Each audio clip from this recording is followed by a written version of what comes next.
சிவார்ப்பணம். வணக்கம் ஃப்ரெண்ட்ஸ்.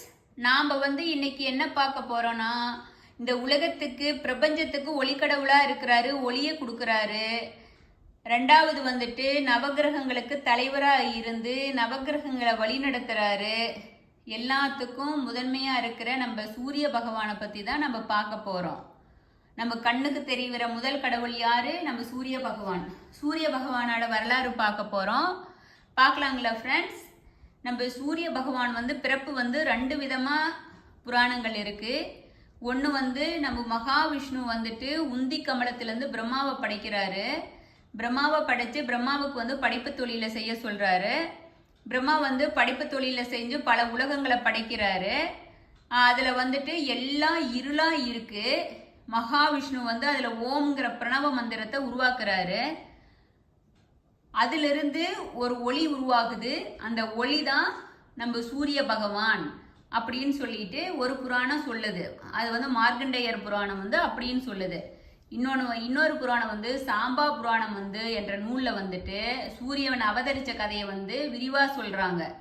எப்படின்னா, பிரம்மதேவர் படைப்பு தொழிலை செய்வதற்கு துணையாக 7 ரிஷிகளை படைக்கிறாரு. அவங்கள நம்ம சப்த ரிஷிகள் அப்படின்னு சொல்லிட்டு நம்ம அழைப்போம். அவர்கள் மாரிசி, சுத்ரி, அங்கிரசர், புலத்தியர், புலகர், கிருது, வசிஷ்டர் என்பவர் ஆவார்கள். இவர்கள் மாரிசி முதல்வர். மாரிசி சம்பூதி என்பவளை மணக்கிறாரு. அவர்களுக்கு ஒரு பிள்ளை பிறக்குது. அவர்தான் கச்சியப்பர், அப்படியே மாமுனி. அவரு அந்த மகா மாமுனிக்கு எல்லா சாஸ்திரங்களையும் வேதங்களையும் நன்கு ஆராய்ந்து கற்று தேர்ச்சி பெற்று ஞான பண்டிதரா நம்ம கச்சியப்பர் திகழ்றாரு. தச்சனின் பெண்கள்ல 13 பேரை அவர் மணக்கிறாரு. இவர்களுடைய மூத்த மனைவியின் பெயர் தான் அதிதி. அதிதி ரொம்ப கற்பு கரசி, கணவனே கண்கண்ட தெய்வம் அப்படின்னு சொல்லிட்டு இந்த உலகுக்கு உணர்த்திய உத்தமி. அதிதி கருவுற்ற நேரம் அந்த நிலையிலும் அவருக்கு கணவருக்கு பணிவிடை செஞ்சுக்கிட்டு அவ்வளோ ஆர்வம் காட்டி பணிவிடை செய்யறாரு. ஒரு நாள் அதிதி தன் கணவருக்கு கச்சியப்பருக்கு உணவு பரிமாறிக்கிட்டு கொண்டிருக்கிறாரு. அந்த நேரம் வாசல் பக்கத்துல இருந்து தாயே பிச்சை போடு என்ற குரல் கேட்டது. அக்குரல் கேட்டதையும் காது கேட்டாலுமே நம்ம கணவருக்கு பணிவிடை செஞ்சுக்கிட்டு இருக்கிறதுனால அவங்க அதிதி டக்குன்னு போகல. கணவருக்கு பணிவாரி முடிச்சுட்டு அப்புறம் தான் போறாரு. அவர் தர்மதேவருக்கு கோவம் வந்துடுது. நீங்க நான் கூப்பிட்டு எவ்வளோ நேரம் ஆகுது, நீங்க இன்னும் வரல, நீ கற்பு கசின்னு சொல்ற, நீ அதிதின்னு சொல்லிட்டு பேரை வச்சுட்டு இப்படி பண்றேன்னு சொல்லிட்டு அந்த தர்மதேவருக்கு கோவம் வருது. அவர் அந்த அதிதி கணவர் சாப்பிட்டு எந்திரிச்ச பிறகு போயிட்டு மன்னிக்கணும், எங்க கணவர் சாப்பிட்டுட்டு இருந்தாரு, நான் அவருக்கு தான் ஃபர்ஸ்ட் நான் பணிவிடை செய்யணும் அப்படின்னு சொல்றாரு. அதுக்கு தர்மதேவருக்கு கோபம் வந்துடுது. அதிதிய கோபத்துடன் பார்த்து, உபசரிப்பு மிக நல்லாதான் இருக்கு, பெயர் மட்டும் அதிதி அப்படின்னு சொல்லிட்டு, அறிவிக்காமல் வந்தவன் எப்படி கௌரிக்க வேண்டும் அப்படின்னு கூட உனக்கு தெரியல, நீ உனக்கு கணவனுக்கு பணிவிடை செய்யறதுதான் முக்கியம்னு சொல்லிட்டு இருந்துட்ட அப்படிங்கிறாரு. அது அந்த அதிதி சொல்லுது, நான் மாசமா இருக்கேன், நான் என்ன பண்ண முடியும், நான் கணவருக்கு பணிவிடை செஞ்சுட்டு அப்பதானே உங்களை வர முடியும், வேகமா நடக்க வேற முடியல, மன்னிக்க வேண்டும் அப்படின்னு சொல்லிட்டு அவங்க சொல்றாங்க. அதுக்கு நீ கணவன் தான் முக்கியம் அப்படின்னு நினைச்சதுனால உன் வயிற்றில் இருக்கிற கருவும் உனக்கு முக்கியம் தானே, உன் வீடு தேடி வந்த நானு மொத்தத்துல அலட்சியமா என்ன ஆக்கிட்ட, எனவே நான் உனக்கு சாபம் அளிக்கிறேன், உனது கரு மிருதம் ஆக கடவாது அப்படின்னு கடுமையா சாபம் தந்துடுறாரு மாறு வேடத்துல இருந்த தர்மதேவன். அதை கேட்டதையும் அதிதிக்கு மயக்கம் வந்துடுது. மயக்கமாயிடுறாங்க. அதனால டக்குன்னு உள்ள இருந்து வெளியில நம்ம கச்சியப்பர் நடந்ததை பார்த்து ஞான திருஷ்டியால உண்மையை அறிஞ்சுக்கிறாரு. அப்புறம் மனைவியோட மயக்கத்தை தெளிவித்து உண்மையை விவரிக்கிறாரு. கரு அழியட்டும் என்று அவர் தர்மதேவன் தான் சாபமிட்டாரு, அது அற்புதம், புதல்வன் அற்புதமாக பிறப்பான் என்பதை அறிவிக்கக்கூடியது அப்படின்னு அது என்ன காரணம்னு சொல்லிட்டு மனைவிக்கு தெரிவிக்கிறாரு. மிருது பிண்டமாகாது அப்படின்னா அண்டமாக மாறும், அந்த அண்டம் பிளக்கும், அதிலிருந்து ஒரு மகன் பிறப்பான், அவன் மார்த்தாண்டன் எனப்படுவான், விஷ்ணுவை போல வல்லமையுடன் இருப்பான் கச்சியப்பர் சொல்றாரு. அதனால அவங்க அதிதி வந்து மனம் தெளிந்துடுறாங்க. ஒரு பிரவ ஆண்டுல மகா சுக்ல சப்தமியில வந்து விசாக நட்சத்திரத்துல வந்து அதிதியிலிருந்து தோன்றிய அண்டத்திலிருந்து ஒளி தோன்றியது. 12 புதல்வர்கள் அவதரிச்சார்கள். சரவண பொய்கையில வந்து தோன்றிய 6 குழந்தைகள் ஒன்று சேர்ந்து முருகரானது போல 12 பிள்ளைகள் ஒன்று சேர்க்கப்பட்டு சூரியன் என்ற பெயரில் 1000 கிரணங்களோடு உலா வந்தாராம் சூரிய பகவான். இவர்கள் தனித்தனியே 12 மாதங்களுக்கு ஆதித்யர்கள் ஆனார்கள். இவ்வாறு சூரியனின் அவதார பெருமையை வந்து சம்பா புராணம் வந்து விளக்குது. அதனால சூரியனோட புராணம் வந்துட்டு இவ்வளவு சிறப்பா இருக்கு. இப்படி 2 விதமா இருக்கு, ரெண்டுமே அந்த ஒளியிலிருந்து தான் வர்றாங்க அப்படின்னு சொல்லிட்டு இருக்கு. நம்ம சூரிய பகவான் வந்துட்டு என்னென்ன நமக்கு பண்றாரு, ஒளி, வெப்பம், பகல் மற்றும் சூரிய கிரகணத்தில் கடவுளா நம்ம சூரிய பகவானை பார்க்கிறோம். சூரியன் வந்து ஜட பிரபஞ்சத்தின் படைப்பாளி என்று இந்த புராணங்கள் கூறுது. நம்ம அவரை வந்து நம்ம நவகிரகங்கள்னு சொல்றோம், தேவர்களாகவும் இருக்கிறாரு. அவர் வந்து ஆரஞ்சு மற்றும் 7 வண்ணங்கள்ல இருக்கிறாரு. ஆரஞ்சு மற்றும் ரெட் கலருக்கு அவர் அதிபதியா இருக்கிறாரு. அவரோட வந்து தன்னுள் இணையும் அனைத்து கிரகங்களையும் அஸ்தமனம் சூரிய பகவான் செஞ்சிருவாரு. சூரிய பகவானோட வாழும் இடம் வந்து சூரியலோகம். அவரோட ஆயுதம் வந்து சங்கு சக்கரம். அவர் வந்து சூரிய பகவானை வந்து வழிபடுற சமயத்திற்கு வந்து சௌமாரம் அப்படின்னு சொல்லிட்டு பேரு. சிவபெருமானின் வலது கண்ணா சூரியன் இருக்கிறாரு. அதனால அவர் சிவசூரியன் அப்படின்னு அழைக்கிறாங்க. விஷ்ணுவோட வலது கண்ணா இருக்கிறாரு. அது வந்து சூரிய நாராயணன் அப்படின்னு சொல்லிட்டு நம்ம சூரிய பகவானுக்கு பேர் உண்டு. சிவபெருமான தவ செஞ்சு கிரகபதம் என்னும் பேரு அவர் பெறாரு. 1000 கிரகணங்களோடு ஒளிமண்டலத்தில் உலா வரும் உயர்வை வந்து நம்ம சூரிய பகவான் பெறாரு. சூரியன் வந்து 7 வண்ணங்களையும் வாரத்தின் 7 நாட்களையும் குறிக்கும்.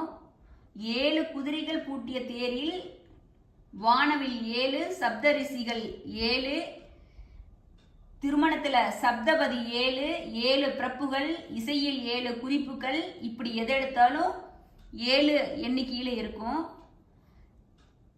கொஞ்சம் புராணத்துக்கு முன்னாடி வந்து என்னன்னு சொல்றாங்கன்னா, சூரியனை வந்து பகல்ல பிரம்மாவும், நண்பகல்ல வந்து சிவனும், மாலையில வந்துட்டு விஷ்ணுவும் வழிபடுறாங்க அப்படின்னு சொல்லிட்டு சூரிய பகவானுக்கு வந்துட்டு அவ்வளவு சிறப்பான ஒரு எல்லாத்த கூட அவருக்கு வந்து ஒரு வழிபாடு இருக்கு. அவ்வளவு பெருமையானவரா இருக்கிறாரு. நம்ம சூரியனின் தேருக்கு வந்துட்டு ஒரு சக்கரம் தான் இருக்கு. அது வந்து அந்த ஒரு சக்கரத்துக்கு வந்து தர்ம சக்கரம் அப்படின்னு சொல்லிட்டு பேரு.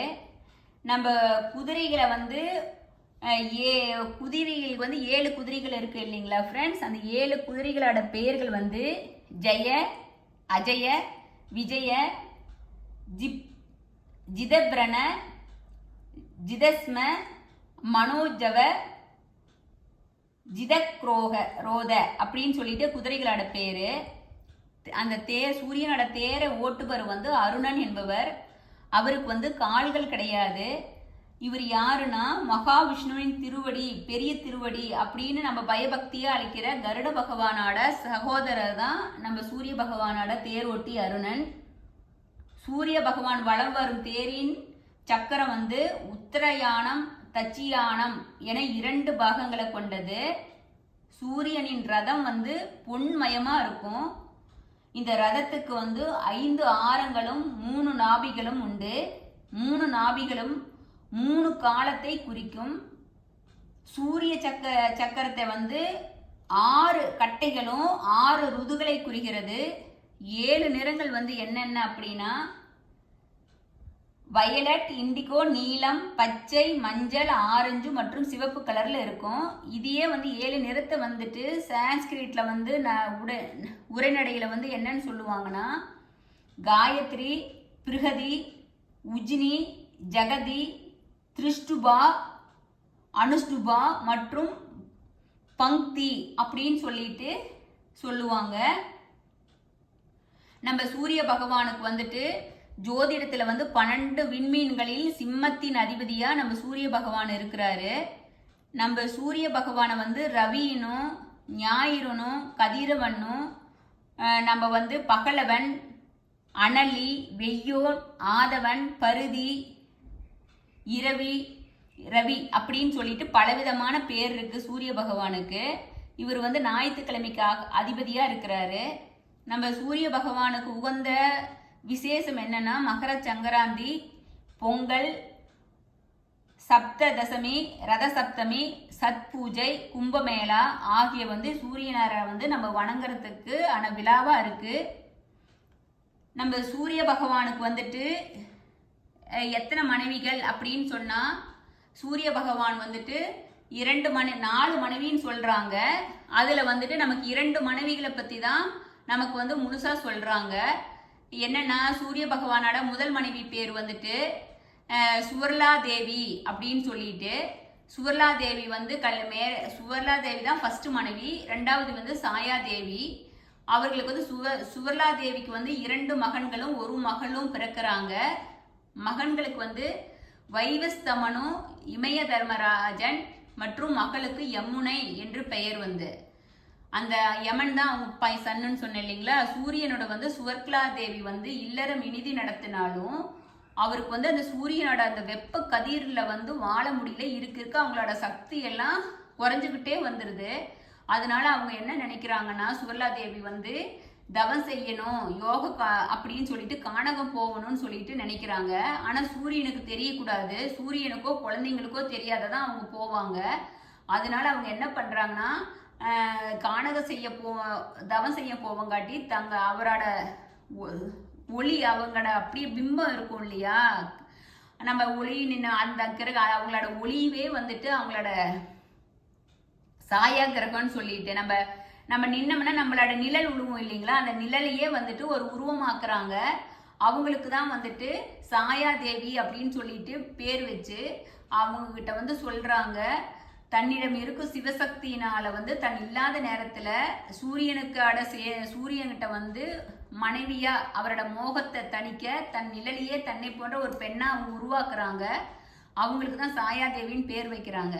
தான் இழந்த சக்தியை பெற தவம் மேற்கொள்ள தயாராக சாயாதேவியிடம் என்னன்னு சொல்றாங்க, நீ என்னை போன்றே சூரியனுக்கு மனைவியா இருந்து என் 3 குழந்தைகளையும் பாசமா கண் போல பார்த்துக்கணும் அப்படின்னு சொல்லி கேட்குறாங்க. அதுக்கு சாயாதேவி வந்து ஓகேன்னு சொல்றாங்க.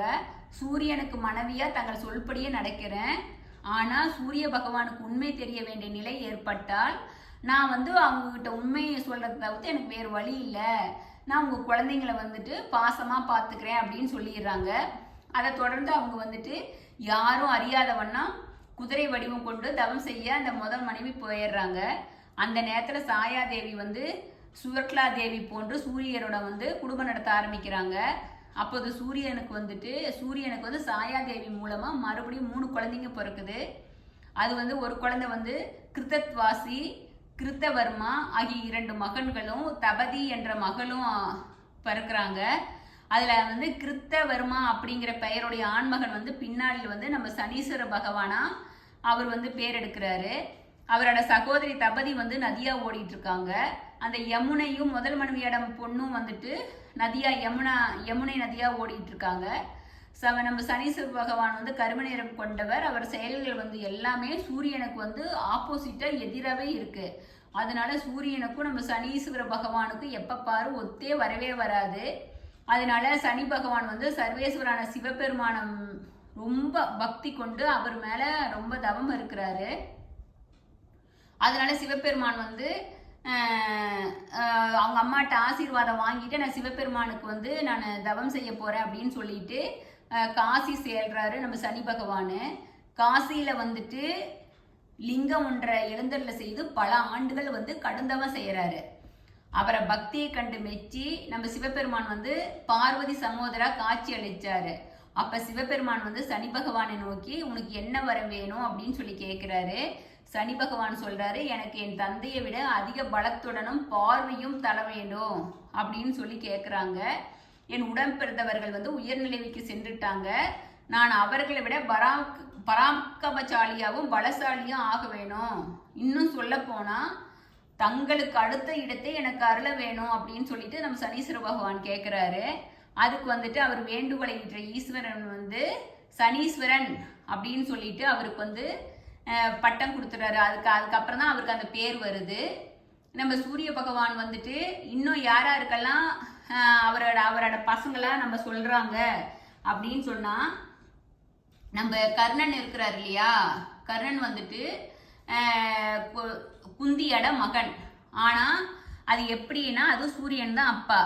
நம்ம குந்தி வந்து சின்ன வயசுல வந்துட்டு துர்வாச முனிவருக்கு வந்து பணிவிடை செய்யறாங்க. அவருக்கு கானகத்தில் இருக்கும்போது துர்வாச முனிவர் வந்து நம்ம குந்தியோட பணிவிடையை வந்து ரொம்ப மகிழ்ந்து அவருக்கு ஒரு மந்திரத்தை உபதேசம் செய்யறாரு. அந்த மந்திரத்தை வந்து யாரை நினைச்சு அவங்க அந்த மந்திரத்தை உபயோகிக்கிறாங்களோ அவங்க மூலியமா அவங்களுக்கு ஒரு குழந்தை கிடைக்கும்னு சொல்லிட்டு குந்திக்கு வரம் கொடுக்குறாரு.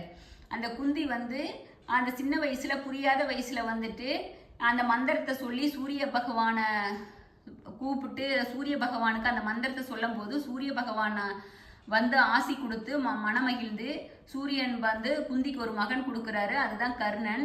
அந்த சின்ன வயசுல என்னன்னு தெரியாதனால ஆத்துல விட்டுறாங்க அப்படின்னு நம்ம இருக்குது இல்லைங்களா. அதனால கர்ணன் ஒரு மகன் பிறக்குது சூரியனுக்கு.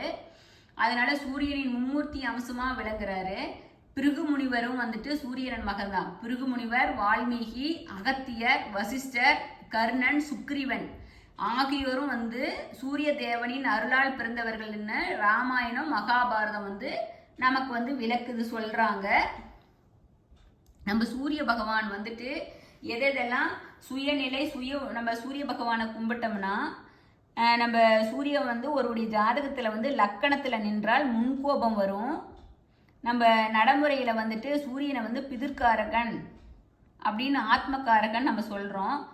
லக்கணத்துல வந்து 5ஆம் இடத்துல நின்றால் தனது சுகத்தை வந்து தானே கெடுத்து கொள்வாரு. நம்ம சுயநிலையில வந்து இருக்கும்போது சுய உணர்வு, செல்வாக்கு, கௌரவம், அந்தஸ்து, வீரம், பராக்கிரமம், சரீர சுகம், நன்னடத்தை ஆகியவற்றுக்கு காரண கருத்தவான சூரியனுக்கு தான் இதெல்லாம் நம்ம நல்லா இருக்கிறோம். ஒரு ஆள் நல்லா இருக்கிறோம்னா இது வந்து அவங்க ஜாதகத்துல வந்து நல்லா இருக்கு, சூரியன் வந்து நல்ல இடத்துல இருக்கிறாரு அப்படின்னு சொல்லிட்டு அர்த்தம். லக்கணத்துல 7ல் வந்து இருந்தா காலதாமதமான திருமணம் நடக்கும். ஒருவருடைய ஜாதகத்துல வந்து நீசம் பெற்றும் ஏதாவது ஒரு இடத்தில் தோஷம் தருமாயின் நம்ம திருவாவடுதுறையில் இருக்கிற சூரியனார் கோயிலுக்கு சென்று வழிபட்டா சிறப்பா இருக்கும். நம்ம சூரிய பகவான் வந்து கண், ஒளி, உஷ்ணம், அரசு, ஆதரவு இவற்றுக்கு அதிபதி சூரிய பகவான் தான். நம்ம கிழக்கு திசைக்கு சூரிய பகவானுக்கு தான் உரியது. சூரியனை அருளால் வடமொழியில நம்ம சூரியனோட அருள் இருந்துச்சுன்னா நம்ம வந்து பல விதமான மொழிகள் வந்து நமக்கு அறிவு ஏற்படும்.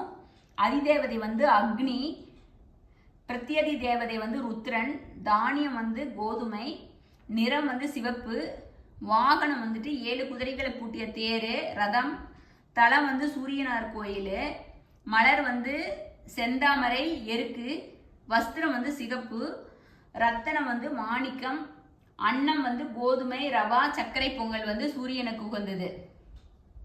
இவ்வளவு சிறப்புங்க ஃப்ரெண்ட்ஸ். இன்னும் சாமிக்கு சூரியனுக்கு வந்துட்டு இந்தியாவிலையும் கோயில் நிறையா இருக்கு. உலக அளவுலையும் சூரியனுக்கு வந்துட்டு நிறைய கோயில் இருக்கு. ஏன்னா உலகம் ஃபுல்லாவே சூரியனை வந்துட்டு ரொம்ப சிறப்பாக கொண்டாடிட்டு இருக்காங்க.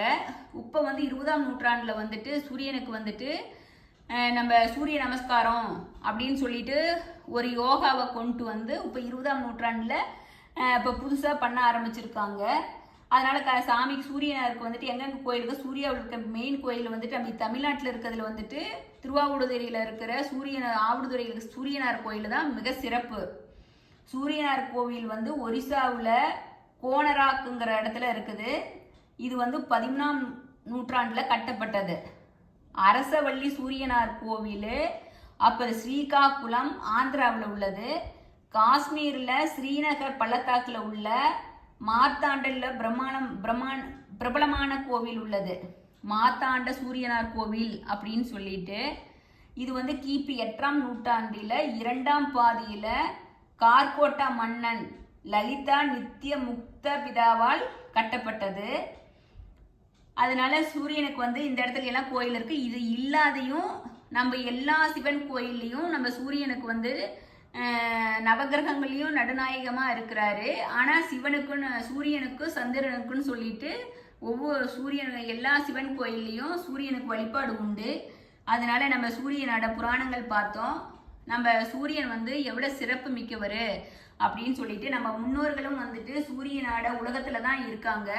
நம்ம காலையில சூரியனுக்கு வந்துட்டு வழிபடுறது வந்து என்ன சிறப்புனா, எப்பவுமே காலையில சூரியன் உதயத்துல இருந்து 7 மணிக்குள்ள கும்பிட்டுறணும். சூரியனை கும்பிடுறதா இருந்துச்சுன்னா, அதுவும் ஞாயிற்றுக்கிழமைனா சூரிய ஓரை வந்துடும். 6 to 7 வந்து சூரியன் ஓரையில வந்து கும்பிடுறது அவ்வளவு சிறப்பு. சூரியனுக்கு வந்து ரொம்ப சிறப்பு என்னன்னா, நம்ம ராமருக்கு வந்து நம்ம அகத்திய மாமுனிவர் வந்துட்டு ஆதித்ய கிருதியத்தை வந்து சொல்றாரு. அந்த ஆதித்ய கிருதியத்தை சொல்லி தான் நம்ம ராமர் வந்துட்டு போரில் வெற்றி பெற்றாருன்னு சொல்லிட்டு நம்ம சொல்றோம். அதனால நம்ம ஆதித்ய கிருதியம் வந்து சூரியனுக்கு அவ்வளோ சிறப்பு மிக்கமான மந்திரம். அதனால ஆதித்ய கிருதியத்தை சொல்லி வழிபடலாம்.